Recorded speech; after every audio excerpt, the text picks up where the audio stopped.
Listen to the Vibes. Well, hello everyone. Welcome to another episode of Listen to the Vibes.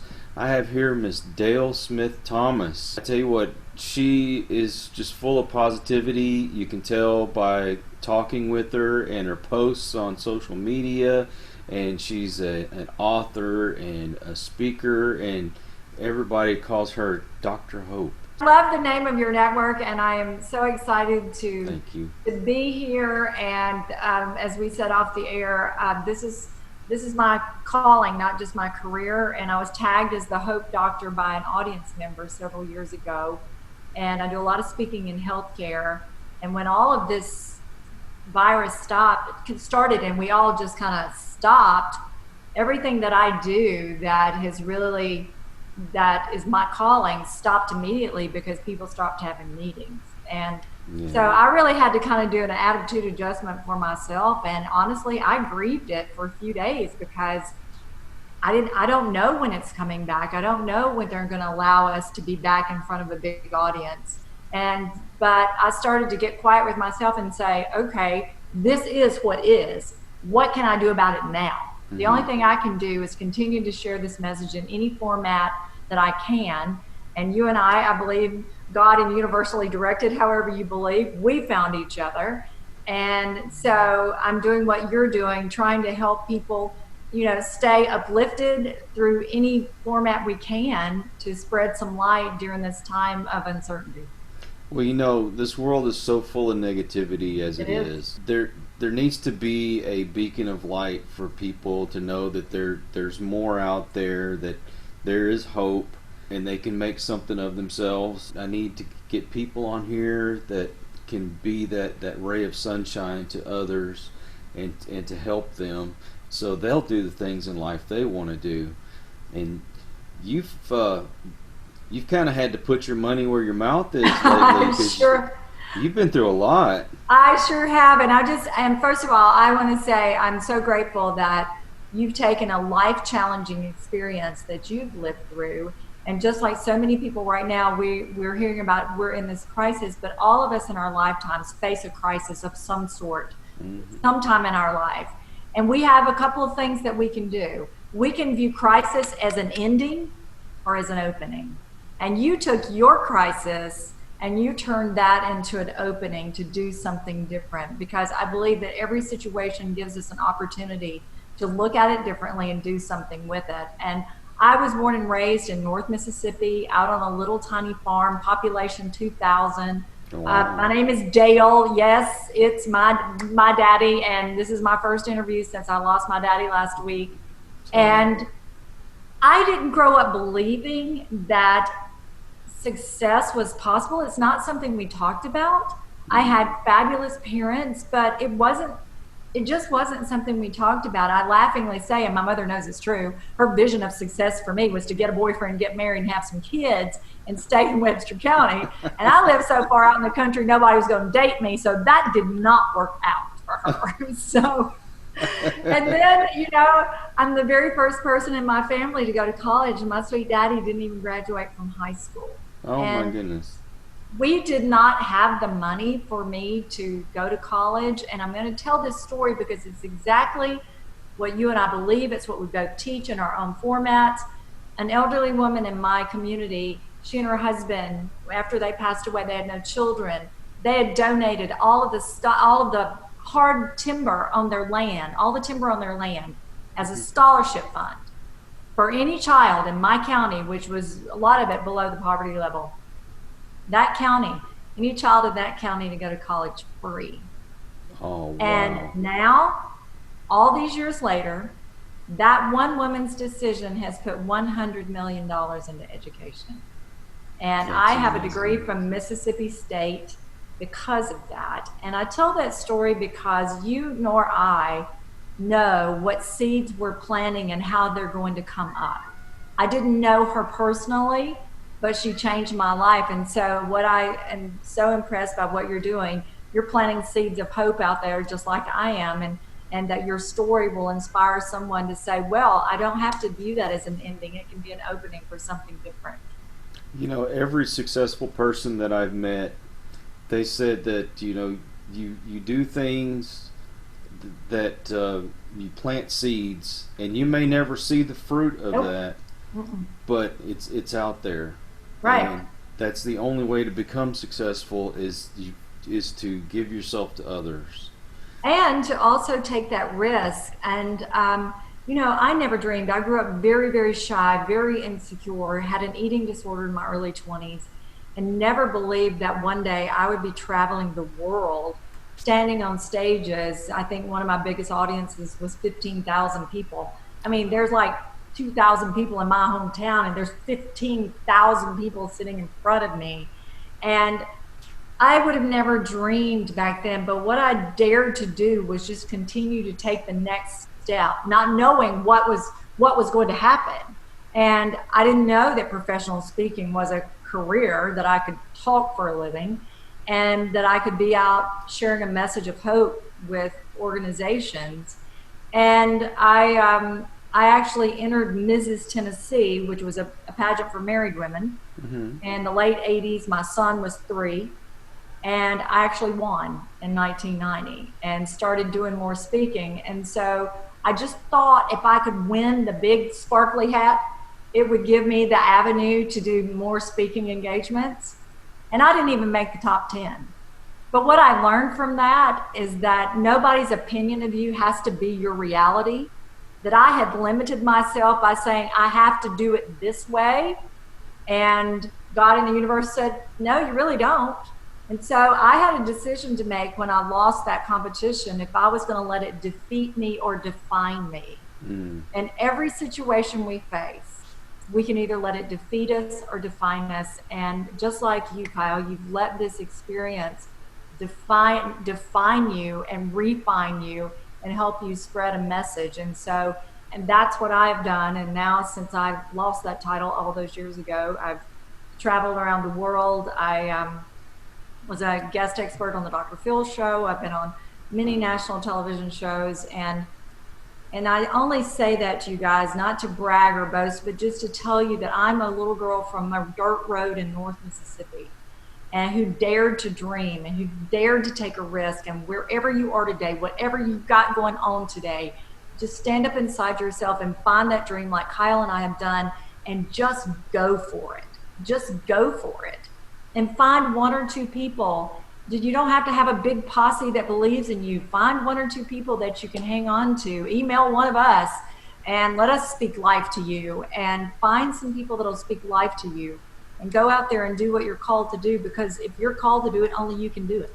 Only you can do it. You've brought a couple of points to my mind, and one of them being that it seems like a majority of people, when they're born, they kind of put themselves in a box. Absolutely.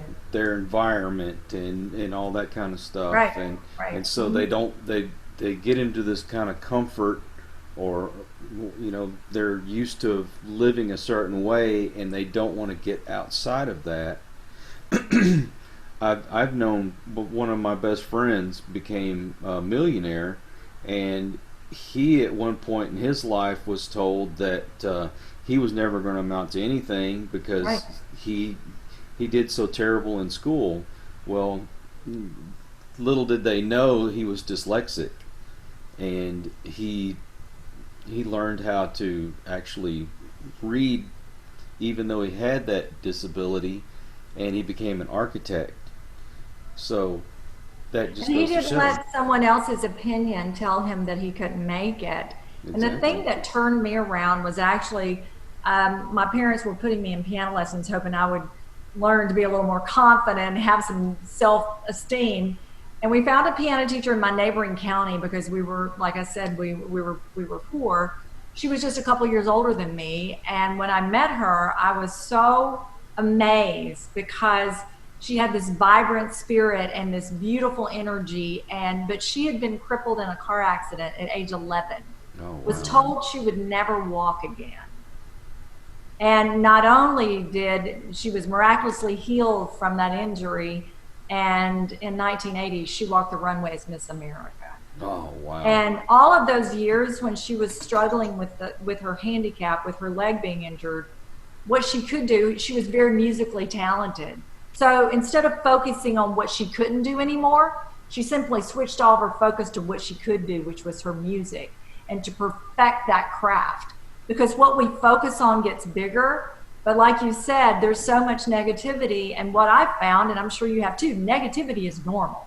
You don't have to search for negativity. You can turn on the news, you can listen to conversations. Negativity will come, but you have to search for the positive. You have to make an intentional choice to feed your soul with something positive. That's why I've got hundreds of books behind me, because that's what I started doing because I was that negative person. I was that person that said, I can't. And so I really completely retrained my brain and my thinking. And, that's a journey. That's a class I'm never going to graduate from. I mean, like you said, I've just really faced some of the hardest times I've been through in the last 4 weeks. And I've had to continue to fuel my soul in order to stay in that positive, more optimistic state of mind. My son, Nick, is, because I grew up really fearful and didn't believe I can do anything, I was determined not to instill that belief in him, to really guide him differently. I went way too far with that because he's fearless. He's been driving race cars, my gosh, now for over 14 years. Wow. And he drives a drift car, and he's very good. But as a mother, I'm like, dude, we live in Nashville. Could you have picked up a guitar, not a car? Mom, this is my dream, not yours. I'm like, okay, fine. But he loves to snow ski, and so does my husband and his 2 children.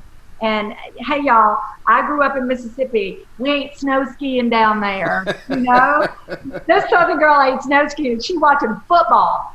And so I decided to be a good sport. I took a lesson. I was doing okay. They wanted to all go out together. I don't know why. And so I was skiing. My husband had skied down with a camera. This needs to be videotaped because why? And Nick stayed behind me in case there was tragedy. And so I'm skiing down. I'm doing okay. I think I'm looking real cute. And all of the 2-year-olds are passing me without poles. I love the children. I'd have probably tripped them if I could have got near them, because I'm like, how are they skiing without poles? And so all of a sudden I fell and my stuff went everywhere. And I was so frustrated and so upset. And all of a sudden I thought, if I lay here still, the guy on the snowmobile will think that I'm really harmed, and he will come and get me, and this whole tragedy will be over. So Nick, all of a sudden I hear, shh. And my son throws snow in my face. He goes, Mom, you all right? I'm like, move on, Nick. You're talking to me. He knows I'm not dead. Mom, get up. What's wrong with you? And I'm crying. I'm pitiful. I'm crying. I'm cold. I'm miserable. And I'd broken both of my elbows before. I would love to tell you that was from rock climbing, but I actually tripped on my high heel. But anyway. Oh my goodness. And so I didn't want to break an arm again. And so he asked me, he said, Mom, what are you afraid of? And I'm like, I can't see down the mountain. I can't see where I'm going. I don't know where I'm going. And he said something to me that literally has changed my life. And he was like 15. He said, Mom, stop looking so far down the mountain and ski the 2 feet in front of you. And when you ski the 2 feet in front of you, you can ski 2 more. And we're going to go together, and I'm going to get you down this mountain. After I said, I don't want your motivational speech on the side of the mountain, we actually did that. But think about that. When you started doing this, you take the first 2 steps, because you don't know. I didn't know what the next step was. You see as far as you can see, but then you take the next 2. So any of you that are listening to us, that if you have a book that you know that you want to write the first 2 pages. And then you can write 2 more, or write that song, or do whatever it is you want to do. Take those first 2 steps, because they're usually the hardest. Well, like they say, the longest journey starts with that first step. It does. It does. And we get inside our heads, and we talk. I think more dreams have been lost to that dream stealer inside your head than there ever has been to anything else, because we talk ourselves out of it before we ever begin. And I'm guilty of it too, because listen, I'll tell you right now, when all this came down, I'm a live speaker. I like to be in an audience. I'm interacting with an audience. If they're laughing and something happens, I'm going with it. So it's a co-creative process. So when I realized that a lot of the stuff I was going to have to do was going to be technology, my whole body just said, no, because I convinced myself that I'm not good at it. I'm not great at it, but I have a fancy microphone now. I have a light. So, I've started to take a couple of steps. My son's rolling his eyes at me because he thinks it's so elementary because he knows all of that. But we've got to step in into, when we're fearful of something, fear does something to us. And, fear is a reaction. Courage is a decision. That's and right. So fear makes you go this way. It says step back. It's what fear does. But courage says, no, you've got to lean in, and the only way out is through. And so you've got to take that step into that unknown in order to get to the other side of that. One of the things I did a few years ago is I went through a class at UC Berkeley about the science of happiness. And what they're finding now is that people that choose optimism, there's a difference between positivity and optimism. Positivity, a lot of people go, oh, because they think it's just airy-fairy, has no substance. But optimism is actually a strategy. Optimism says, yes, we have a problem. Yes, here's what it is, but here's what we're going to do about it. And you've heard that old thing, optimist and a pessimist. The optimist sees the glass as half full. The pessimist sees it as half empty. You know what I say? The glass is refillable. It's your choice. And what they scientifically found is that people that choose optimism, and it has to be choice, it's just not going to rain down on you, but people that choose to look at life like we're talking about today, to look for the solution in the middle of the problem, to say, yes, this is tough, like your arthritis, this is tough and it's debilitating, but here is what I can do. They're finding that they live 10 years longer, they're healthier, they're happier, and it's one of the greatest strategies that we can use to create success is that spirit of optimism. People ask me all the time, actually, around the world, what is basically, if I'm the hope doctor, what is my prescription for staying positive or optimistic? And for me, what's worked for me, and I think it's also scientifically based now, is that if you will start to create some really solid morning habits to start your day with, that whatever you're doing that first 30 minutes of the day, it's like putting gas in your car. It's kind of determining your productivity and your attitude for the rest of the day. So even though I'm not traveling now and my schedule is totally non-existent, I've kept myself on a daily schedule. I get up right around 5:15. I have coffee made already, and by 5:30, I'm reading some book, I'm journaling, I'm listening to either a podcast or a meditation, but I am continually feeding my soul because then the rest of the day, you've kind of got your foundation for the rest of the day. They told us for years that breakfast was the most important meal of the day. Well, I think this hour of power, if you can find it, or find 15 minutes, people are like, I don't have an hour. Okay, find 15 minutes. Quit scrolling through Facebook and Instagram. I'm not asking you to find more time. I'm asking you to swap it out and make an intentional choice to feed your soul with something like what you're doing. Or I wrote a book for women last year called Good Morning Gorgeous. And I have a thing called Motivational Monday, which is a free newsletter every single week. And now the Hope Doctors, I'm starting a podcast there. So there's information out there for all of us. We just have to be intentional and find it and fuel our soul every day. Every day, every day. Well, in the military, and every successful person out there will tell you that you start your day, make the bed. Right. First thing you do is make your bed. Right. You've done something. You've accomplished something. I can't do that. My husband's still sleeping. He needs to make the bed. That's what I tell him. When you get up, you've got to make the bed because I'm up like 2 hours before you do. Well, I at least make my side of the bed anyway. Okay, maybe I should start doing that in the dark. Like at 5:02, like something like every morning is like, what time did you get up? I'm like, same time I got up yesterday, 5:15. You know what? It's no alarm clock. My body wakes me up. That's my internal body has now set that time for me. And so that is what I've continued to do. And what I've found, especially through this this crisis is that in the middle of any crisis that's going on, the other crisis we face is the virus of the mind, that virus of fear, that virus of doubt, that virus of uncertainty. And what I've been challenging people to do, both through my work and through some of the other interviews I'm doing, is you've got to limit the amount of news that you are consuming. You have got to limit the news. And what they're saying is that the reason that we hang on to these negative images, they're twice as powerful because our brains hold on to them. And so you've got to counteract that.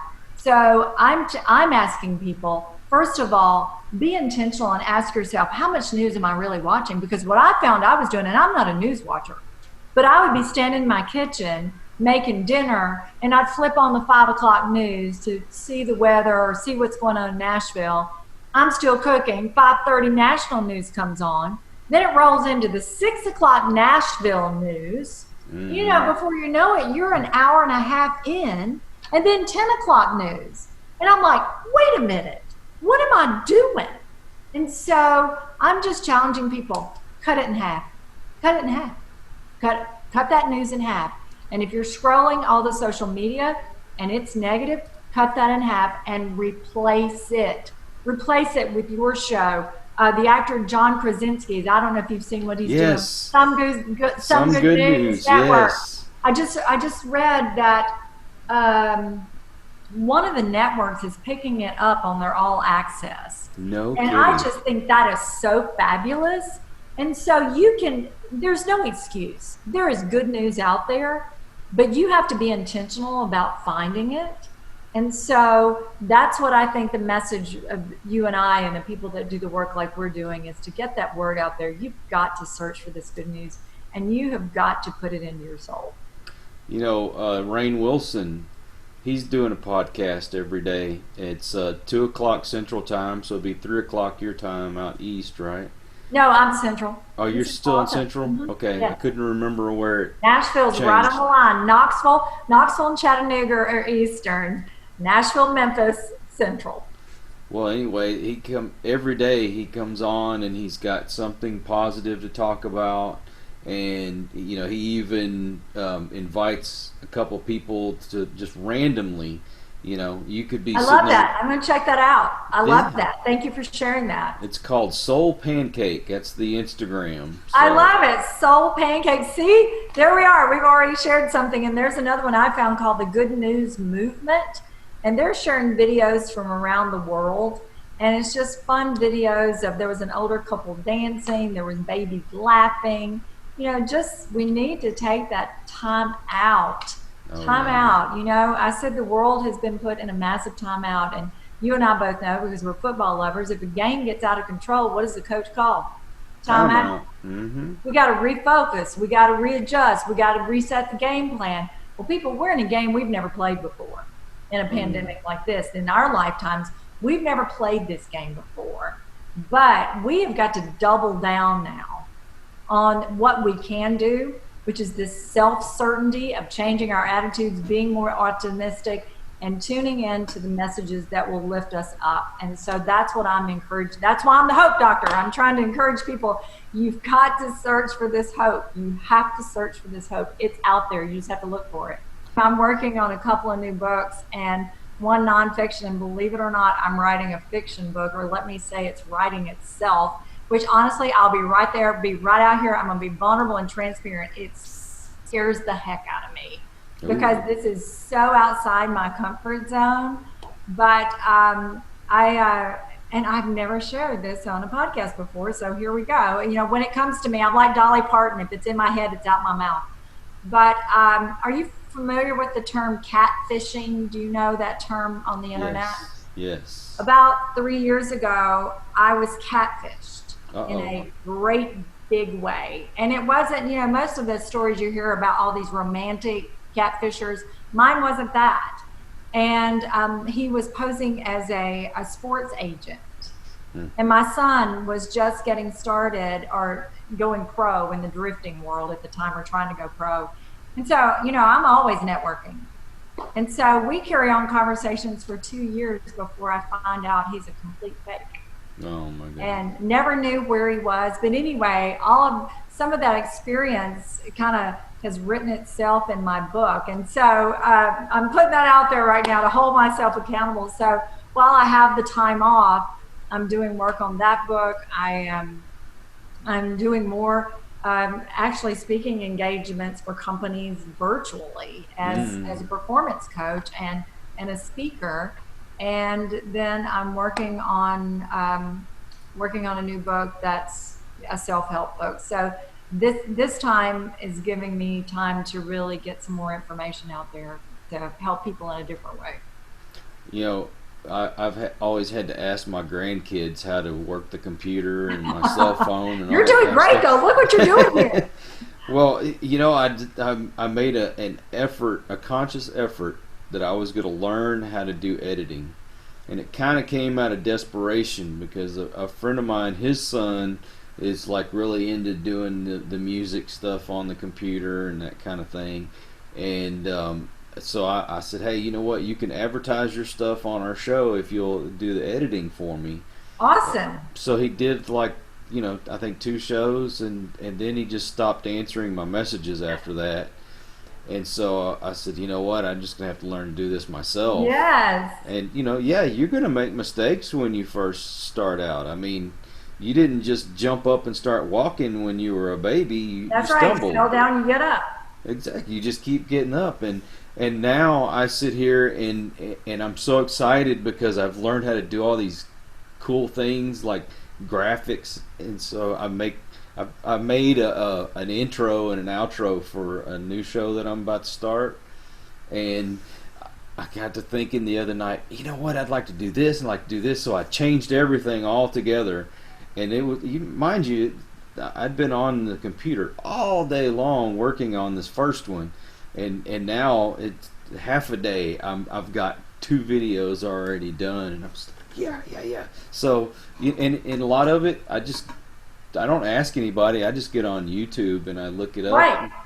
I ask my son all the time, how did you learn to do that? And he goes, YouTube, Mom, YouTube, Mom, YouTube, Mom. And that's the thing. We can learn anything we want. It's no longer an excuse anymore. It just has to be a desire, and we have to be willing to walk it through. So congratulations to you. You're going to be my example now, because I'm having to drag him from 45 minutes away to get over here. So you've inspired me now. I'm going to have to learn to do some of this too now as I'm starting the Hope Doctors podcast. I'm going to have to learn to do the same thing. And if any of us wait, the message is what's powerful. And you know what? I think, as Brene Brown has been teaching us for years about vulnerability, it shows that we're willing to be vulnerable in the things that we're not great at. And when we do that, when we step into those things and we admit that and we do that, that gives somebody else the inspiration, the permission to do it too. Because I think so many times people see us as, you know, perfect, and it's always been this way. And none of us are, ever. And so in our vulnerability, we are able to teach others to be vulnerable too, and to step into their personal greatness. I think a lot of people, they don't want to be criticized and made fun of, and you know what? Forget all that mess. Give yourself that room to make a mistake. You know, allow yourself to make a mistake. Right. And I read, I don't even know what book it was in or what quote it was. It says, may have been my friend Les Brown, who said, somebody else's opinion of you is none of your business. Exactly. And you know what? If we would get a hold of that, and people ask me if I get nervous speaking, I don't get nervous, I get excited. And I would be nervous if I was worrying about what every person in that audience was thinking about my message, or what I was wearing, or my Southern accent, or any of that. But when I step on a stage to speak and to share with the group, my purpose is that I believe this message that I have has the ability, should you choose to use it, to change your life. I'm here to give you a gift. And if you're in the process of giving someone a gift like you are, then you won't be nervous about that. I have a postcard, and if anybody wants it, I'll send it to you. It's called Words Change Your World, and we've given out tens of thousands of them around the world. And I teach that when you change your language, you start to change the way you think and the way you feel. I teach you're not angry, you're just disenchanted. You're not nervous, you're energized. You're not stressed out, you're blessed out, because in any moment you can stop and find a blessing. And a negative and a positive thought cannot be in the same space. And so, and stop saying you're overwhelmed and just say I'm in demand, because that feels so much better. And when we start to do that, so whatever you're looking to do out there as you're listening to us and you feel that nervousness, don't say that you're nervous, just say, this means I'm excited and I'm going to take the chance and I'm going to go for it. Because if you and I can do it, they can do it. Right, Kyle? Exactly. You know, one thing that my preacher taught me was that when somebody is trying to help you or do something for you, don't steal their blessing. Absolutely. And I've taught that to women for a long time. That's why I wrote the book Good Morning Gorgeous, because I found that women were so much harder on themselves. And that when you especially give a woman a compliment and say, you look so pretty, they'll go, oh, this old thing, I've had it 10 years, got it down at Walmart, or, oh, I need to get to the beauty shop, my hair looks awful. And women give all of those blessings back, you know? And a lot of times we all do that. So when someone gives you a compliment or encourages you, don't be disrespectful and give that back. You need to accept that and accept that gift from them. Absolutely. Absolutely. I've done that 100 million times. Oh, yeah. I think we all have. And we just have to pay attention. I think we're on automatic pilot, just like you get in the car, you know how to drive. But when somebody says, how are you? Or most people have a go-to word, oh, I'm okay, I'm not too bad, I'm tired. You don't even think about it. It's just automatic. And so we have to be intentional with these thoughts and intentional with these responses. And in doing that, we create a different path for ourselves. Thank you so much for having me. Well, thank you for agreeing to come on. You know, we may have you back on in the future. I would love it. And if anybody, you know, I post, because you follow me, I post all kinds of positive stuff every day. So if anybody wants to follow me at Dale Smith Thomas on Instagram, the Hope Doctors is also on Instagram, and my website is Dale Smith Thomas. I do Motivational Monday. It's free. Just hop on over there and sign up and connect with me, and hopefully I'll meet you guys somewhere out there on the road. So you beat me to it. I was going to say, would you tell us all that? See, there you go. I was reading your mind. You were reading my mind. How about that? Well, I hope this was very informative to everyone. I do too. And I hope that they enjoyed it. And tune in, because we've got people like Miss Smith here, Miss Smith Thomas, excuse me. That's okay. That come on and they bring such positivity and great advice, and that's what we're all about here. We hope you enjoyed this episode of Listen to the Vibes. You can catch us on Buzzsprout or wherever you listen to your favourite podcasts, and on YouTube. Follow us on Facebook at The Vibes Broadcast Network,